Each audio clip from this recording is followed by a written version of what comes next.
Wabarakatuh. Di sini saya Aulia Natasha dengan nomor BP 191085-2003 akan melakukan presentasi terkait penelitian saya yaitu perubahan kebijakan Amerika Serikat terkait perjanjian Paris. Adapun bagian pertama adalah latar belakang. Kembalinya Amerika Serikat ke perjanjian Paris tahun 2021 telah mempengaruhi berbagai aspek. Selanjutnya yaitu rumusan masalah. Kembalinya Amerika Serikat ke perjanjian Paris pada tahun 2021 telah mempengaruhi berbagai aspek. Dalam sisi yang positif, kembalinya Amerika Serikat berarti menambah dan juga memperkuat upaya global dalam membenahi isu perubahan iklim. Namun di sisi lain, kembalinya Amerika Serikat ke perjanjian Paris justru merugikan perekonomian Amerika Serikat karena menyebabkan terbatasnya industri dari sektor tertentu. Kebijakan Amerika Serikat kembali ke perjanjian Paris pada tahun 2021 cenderung dititik beratkan kepada egoisme Biden sebagai seorang presiden. Namun di sini saya ingin meneliti alasan lain di balik perubahan kebijakan tersebut. Sehingga dengan itu pertanyaan penelitiannya adalah mengapa Amerika Serikat merubah kebijakan terkait perjanjian Paris pada tahun 2021? Lalu tujuan penelitiannya itu untuk menganalisis alasan di balik perubahan kebijakan Amerika Serikat terkait perjanjian Paris pada tahun 2021. Selanjutnya yaitu manfaat penelitian terbagi dua adalah manfaat akademis yang pertama, yaitu diharapkan penelitian ini dapat menjadi sumber ilmu pengetahuan dan rujukan bagi mahasiswa HI dan juga mahasiswa lainnya. Sedangkan untuk manfaat praktis sendiri, diharapkan penelitian ini menjadi bahan referensi dan rujukan bagi pengambil kebijakan dalam merumuskan dan juga mengubah kebijakan luar negeri negaranya. Tinjauan pustaka sendiri, di sini saya menggunakan 6 tinjauan pustaka. Yang pertama adalah artikel dari Choi Hyun Jung berjudul Presiden Biden Climate Change Policy and Issue, lalu artikel dari Joshua dan juga Rebecca, lalu ada artikel dari Don J. Smith, lalu artikel dari Zhang, artikel dari Milan Erbot, dan artikel dari Roger Pirkel Jr. Selanjutnya untuk kerangka konseptual sendiri, di sini saya menggunakan teori Foreign Policy Change atau perubahan kebijakan luar negeri hasil pemikiran Sipris dan juga Dimitris. Menurutnya terdapat 3 parameter untuk mengukur perubahan kebijakan luar negeri suatu negara. Parameter pertama adalah domestic structural parameter, yaitu memperhatikan bagaimana situasi dan juga kondisi domestik berpengaruh terhadap perubahan kebijakan luar negeri suatu negara. Adapun hal yang dipertimbangkan di sini adalah lembaga politik dalam negeri sebagai pembuat kebijakan dan juga kelompok advokasi yang mempengaruhi suatu negara untuk mengubah kebijakan luar negerinya. Selanjutnya yaitu international structural parameter, yaitu bagaimana sekiranya interaksi dan juga perkembangan sistemik dalam sistem mempengaruhi perubahan kebijakan luar negeri suatu negara. Interaksi yang dimaksud yaitu interaksi negara dengan rival maupun dengan sekutunya, sedangkan perkembangan sistem dalam sistem dapat menyebabkan hal seperti ancaman, peluang, dan juga tantangan, sehingga suatu negara dapat merubah kebijakan luar negerinya. Yang ketiga adalah konjunktural parameter, yaitu parameter-parameter tidak terduga yang mempengaruhi perubahan kebijakan luar negeri suatu negara. Selanjutnya untuk metodologi penelitian sendiri, yang pertama adalah pendekatan jenis penelitian. Di sini menggunakan pendekatan kualitatif dengan jenis penelitian deskriptif analitis. Untuk batasan penelitiannya yaitu tahun 2016 sampai tahun 2023. Sedangkan untuk tingkat dan juga unit analisis yaitu unit analisisnya itu perubahan kebijakan Amerika Serikat, unit eksplanasinya itu struktur domestik dan juga internasional, dengan tingkat analisis yaitu berada pada level sistem. Untuk teknik analisa, yang pertama adalah reduksi data, yang kedua adalah mengelompokkan data, lalu data tersebut akan disajikan berdasarkan interpretasi penulis menggunakan konsep yang penulis pakai, yaitu Foreign Policy Change, dan yang terakhir adalah teknik pengumpulan data, yaitu studi kepustakaan. Untuk sistematika penulisan, yang pertama adalah bab 1 yang terdiri atas pendahuluan, lalu bab 2 itu perubahan iklim sebagai isu dan juga agenda global, lalu bab 3 Amerika Serikat dan juga isu perubahan iklim, bab 4 analisis perubahan kebijakan Amerika Serikat terkait perjanjian Paris, dan bab 5 adalah penutup. Selanjutnya bab 2 yaitu perubahan iklim sebagai isu dan juga agenda global. Perubahan iklim merupakan agenda global karena tragedi of common yang dihasilkan oleh isu ini, sehingga isu ini sudah mendapatkan perhatian global sejak lama. Pada tahun 1997, negara-negara yang tergabung dalam UNFCCC membentuk protokol Kyoto sebagai rezim perubahan iklim. Adapun tujuan dibentuknya protokol Kyoto adalah untuk mengikat negara-negara untuk tidak menghasilkan emisi di atas standar yang telah ditentukan. Untuk mewujudkan tujuan tersebut, protokol Kyoto setidaknya memiliki 3 mekanisme. Yang pertama adalah joint implementation, yang kedua adalah emission trading system, yaitu mekanisme perdagangan karbon. Lalu yang ketiga yaitu claim development mechanism, atau kerjasama yang terjadi antara negara maju dengan negara berkembang, di mana negara maju mensupport negara berkembang untuk melakukan aksi iklim. Biasanya support ini diberikan berupa insentif dana untuk penghijauan. Protokol Kyoto memiliki 2 periode. Periode pertama yaitu tahun 2005 sampai tahun 2012, dan periode kedua yaitu tahun 2012 sampai tahun 2020. Namun pada periode pertama, Protokol Kyoto nyatanya gagal menekan negara-negara untuk tidak menghasilkan emisi di atas standar yang telah ditentukan. Oleh karena itu, membuat Protokol Kyoto dinegosiasikan secara ulang. Hasil negosiasinya itu negara-negara yang tergabung dalam COP sepakat untuk membentuk rezim perubahan iklim baru. Pada tahun 2015, Paris Agreement dilegalkan sebagai legal instrumen rezim perubahan iklim baru. Adapun tujuan dibentuknya Perjanjian Paris atau Paris Agreement sendiri adalah untuk menekan suhu bumi dari 2 derajat Celcius menjadi 1,5 derajat Celcius. Untuk mewujudkan tujuannya ini, Perjanjian Paris memiliki cara kerja. Yang pertama itu NDC, di mana NDC itu memuat kewajiban negara-negara untuk melaporkan hasil dari pengurangan karbonnya. Selain itu, terdapat juga cara kerja lain. Selain aktor negara, aktor non-negara juga memiliki upaya dalam menanggulangi isu perubahan iklim. Upaya aktor non-negara paling awal disorot adalah tahun 1971, di mana gerakan Don't Make a Wave di Amerika Serikat terbentuk untuk menekan pemerintah Amerika Serikat untuk tidak melakukan uji coba nuklir di Alaska. Gerakan ini sukses dan akhirnya menarik perhatian publik sehingga mendorong aktor non-negara lainnya berpartisipasi dalam aksi iklim. Pada COP21, partisipan COP membentuk Non-State Actors on Climate Change Action atau NASCA. Tujuan dibentuknya NASCA sendiri adalah sebagai partisipasi aktor non-negara dalam aksi iklim global. Sejak terbentuknya, NASCA telah menjadi wadah bagi aktor non-negara dalam aksi iklim global. Selain menjadi pengamat jalannya sidang COP, NASCA juga menjadi sponsor dan juga mempengaruhi negara-negara dalam merumuskan kebijakan iklim negaranya. Untuk bagian ketiga, bab ketiga yaitu Amerika Serikat dan juga isu perubahan iklim. Namun sebelum membahas mengenai agenda Amerika Serikat dalam isu perubahan iklim, perlu diketahui mengenai struktur domestik Amerika Serikat sendiri.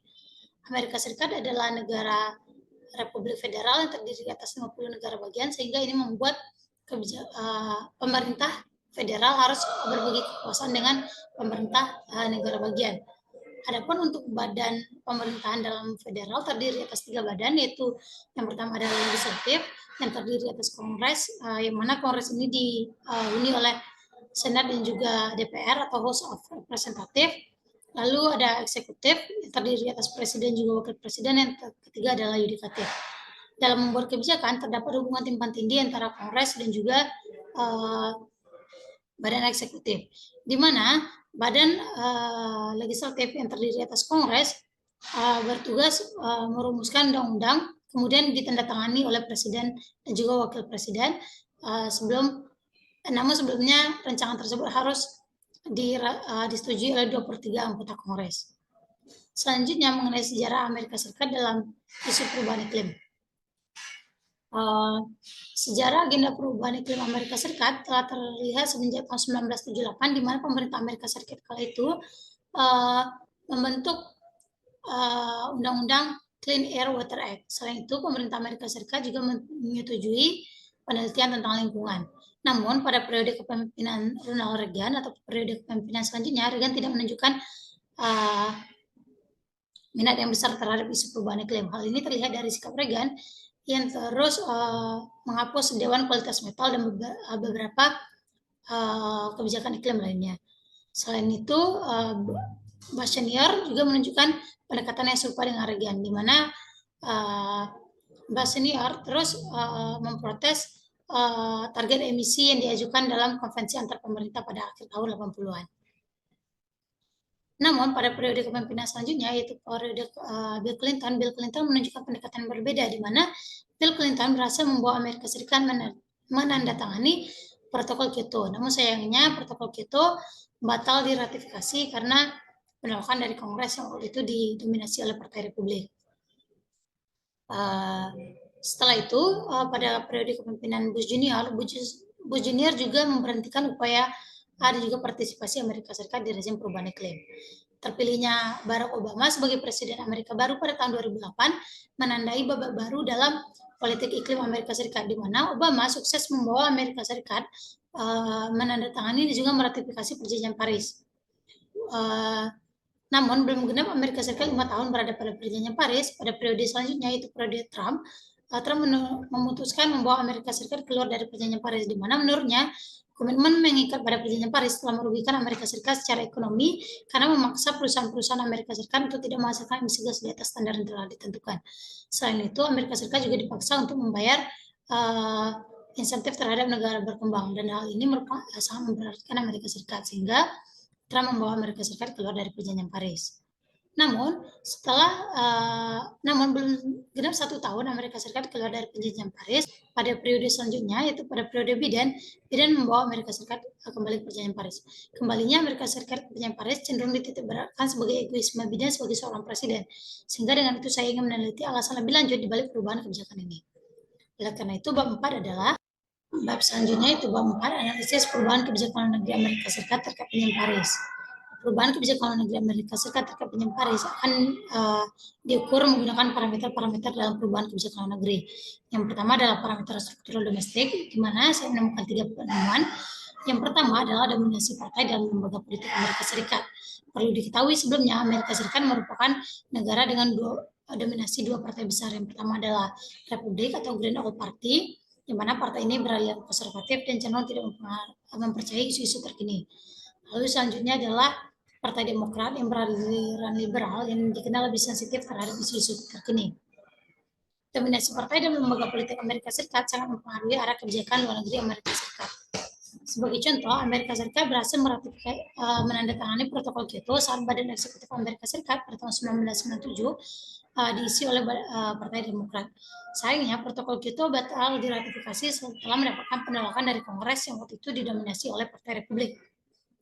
Selanjutnya, Amerika Serikat berhasil meratifikasi Perjanjian Paris pada tahun 2016 karena waktu itu Amerika Serikat badan eksekutifnya didominasi oleh Partai Demokrat.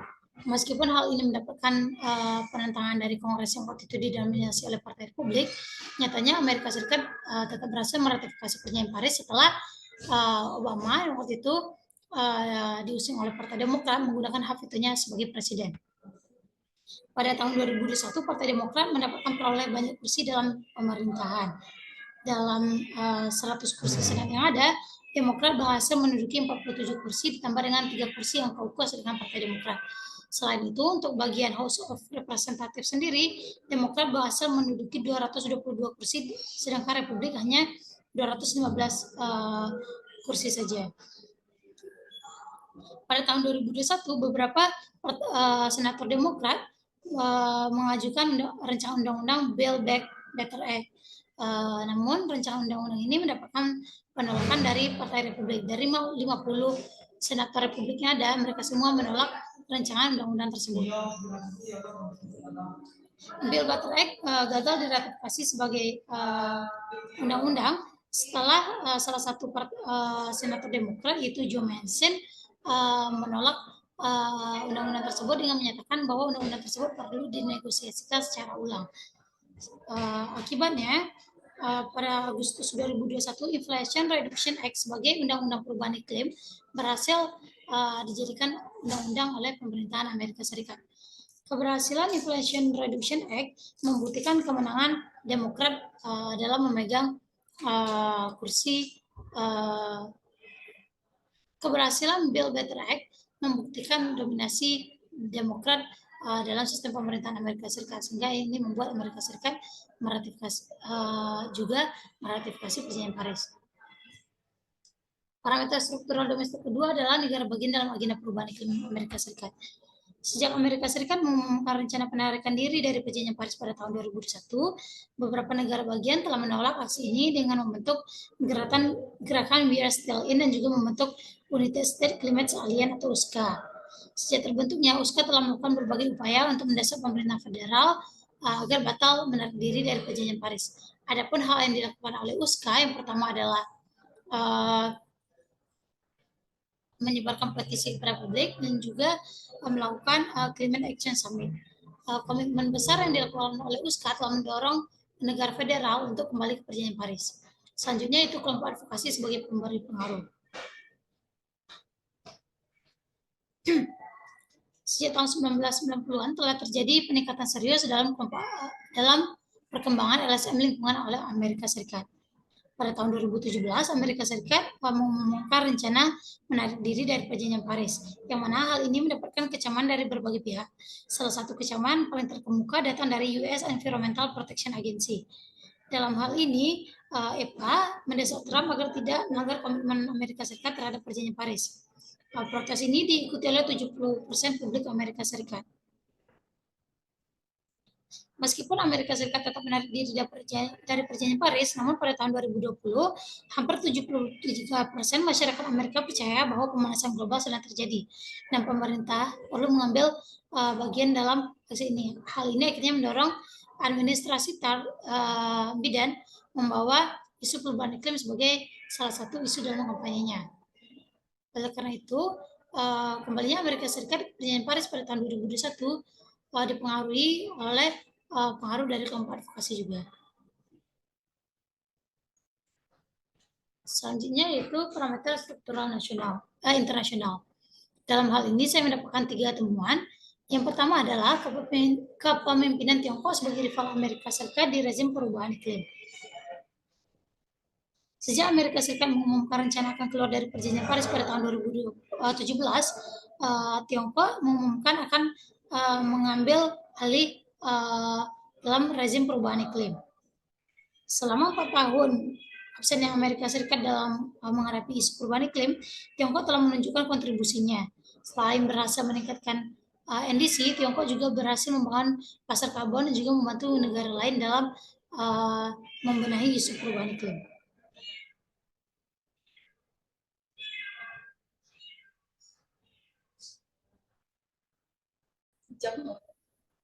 Banyaknya agenda yang dilakukan oleh Tiongkok telah menunjukkan bahwa tuduhan Amerika Serikat tentang Perjanjian Paris sebagai produk Tiongkok untuk melemahkan ekonomi tidak terbukti. Nyatanya, Tiongkok sebagai emitor utama berhasil menekan emisinya. Hal ini akhirnya mendorong Amerika Serikat untuk kembali ke rezim Perjanjian Paris.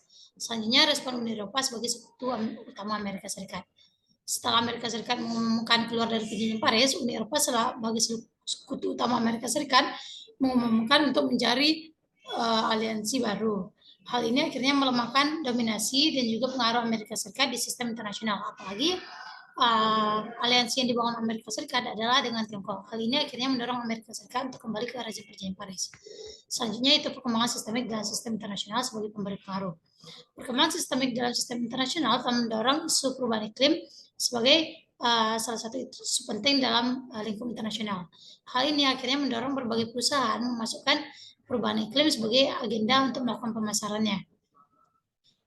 Pada tahun 2017, Amerika Serikat mengumumkan rencana untuk keluar dari Perjanjian Paris, yang mana rencana ini langsung mendapatkan kecaman dari berbagai pihak. Setelah mendapatkan kecaman dari berbagai pihak, akhirnya pemerintah Amerika Serikat membawa Amerika Serikat kembali ke Perjanjian Paris pada tahun 2021.